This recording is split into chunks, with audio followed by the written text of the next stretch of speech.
ഞാൻ ഈ 5 പെയിൻറ്റും ഈ വുഡൻ പീസും കൈ പിടിച്ച് നിൽക്കണമെന്തിനാ? എനിക്കൊരു സീനറി പെയിൻറ്റ് ചെയ്യണം. എൻ്റെ അടുത്തുള്ള കളേഴ്സൊക്കെ കൊണ്ട് ഒരു പെയിൻറ്റിംഗ് ഒക്കെ ചെയ്യാമെന്ന് കരുതി എടുത്തു നോക്കുമ്പോഴാണെടാ സ്കൈ ബ്ലൂ അല്ല. ഈ ഫ്ലവേഴ്സും വേറെ എന്തെങ്കിലുമൊക്കെ ആണെങ്കിൽ നമുക്ക് വേറെ കളർ കൊണ്ട് അഡ്ജസ്റ്റെങ്കിലും ചെയ്യാനും.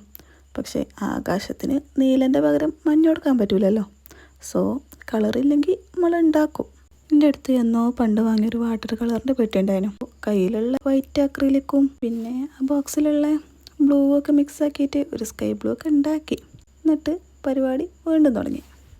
ഇടയിൽ കൂടി ഞാനോരോ അലങ്കാര പണികളൊക്കെ കൊടുത്ത് അലങ്കോലാക്കാൻ നോക്കിയിട്ടുണ്ടെങ്കിലും ഫൈനൽ ലുക്ക് എനിക്ക് അത്ര പൂറായിട്ടൊന്നും തോന്നിയില്ല. ഫസ്റ്റ് ട്രൈ തന്നെ അത്യാവശ്യം നല്ല രീതിയിൽ ചെയ്യാൻ കഴിഞ്ഞു എന്നാണ് എൻ്റെ ഒരു ഇത്. ഇനി നിങ്ങളെ അഭിപ്രായം എന്താ വെച്ചാൽ ഒന്ന് പറയുകൊണ്ട് കേട്ടോ. അടുത്തുനിന്ന് നോക്കാൻ കുറച്ച് വൃത്തികേട് ഉണ്ടെങ്കിലും കുറച്ച് വിട്ട് നോക്കിയാൽ സംഭവം സെറ്റാണ്. ഈ വൈറ്റ് ബാക്ക്ഗ്രൗണ്ടിൽ ഇത് കാണാൻ അത്യാവശ്യം നല്ല ഭംഗിയുണ്ടായിരുന്നു. പെയിൻറ്റിങ്ങിനെ പറ്റി ഒന്നും അറിയാത്ത എനിക്ക് ഇത്രയെങ്കിലും ചെയ്യാൻ പറ്റിയെങ്കിൽ നിങ്ങൾക്കും ചെയ്യാൻ പറ്റൂലേ? സോ വീഡിയോ ഇഷ്ടപ്പെട്ട ലൈക്കും ഷെയറും സബ്സ്ക്രൈബും ഒന്നും മറക്കണ്ട.